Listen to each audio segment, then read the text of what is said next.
Shalom friends, welcome to Daf Reactions, Sotah 48. Today the sages of the Talmud are feeling very nostalgic about a lot of things. And one of those things is, it's a worm. Let me be real for a hot second. I cannot relate to this. I do not like worms. I do not like how they congregate on the sidewalk when it's raining to just collectively say farewell to life. And I have to step over their creepy segmented bodies. Ugh, I'm not about it. And honestly, don't at me about how important they are to the ecosystem. I know. And while we're on the subject, also don't at me to tell me that you don't think the creature we're going to be discussing today is really a worm. Tradition now does identify it as a worm, so I'm going with it. The worm that the sages are discussing today is not your average basic biatch earthworm. This worm is a VIP, which I think stands for Vital Invertibrate Personality.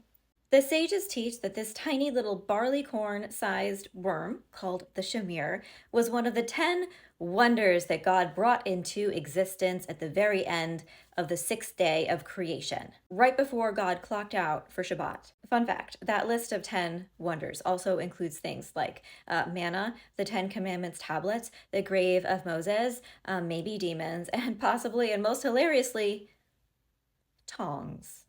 Definitely contemplate that when you are grilling this summer. The shamir could cut through literally anything, like a diamond if diamonds were gross. It was kept inside of a cocoon of wool, put inside of a lead Tupperware, and in that lead Tupperware was a lot of barley bran, which I think is the equivalent of ancient times packing peanuts. The story goes that King Solomon used the shamir worm to cut the stones that they used to build the Beit HaMikdash, the first temple in Jerusalem. Iron tools were a no-no in the construction process because iron was the material with which to make weapons, and that was not the vibe that was correct for the temple. So a worm it was.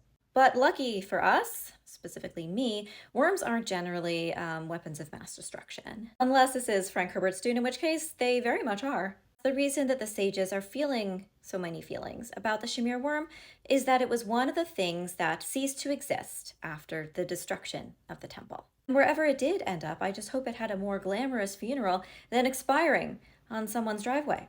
Because then I think we all know what would have happened. It would have sunk through the concrete, through the Earth's crust, through the core of the Earth, out the other side, and then out into space. And I'm just not ready to think about space worms. Although now that I just said it out loud, of course I am thinking about it, and it does dawn on me that perhaps that's where wormholes come from. Oh my God, I can cut through time and space too.